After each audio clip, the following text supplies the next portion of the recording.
liberated from their bondage in Egypt. The Israelites started their journey towards a new home, a land flowing with milk and honey, promised to them by their God.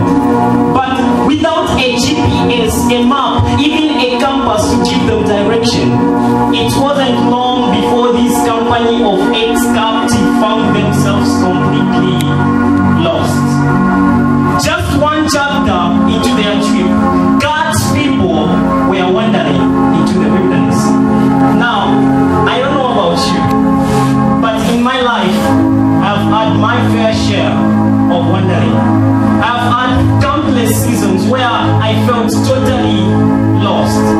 Lost in my relationships, lost in my work, lost in my school, lost for a purpose, a future, even lost in my faith. Like no matter how hard I tried to listen to God's voice, I hear no direction. There is nothing more frustrating than feeling like you are being faithful by following God's call, but then God's leading leaves you lost.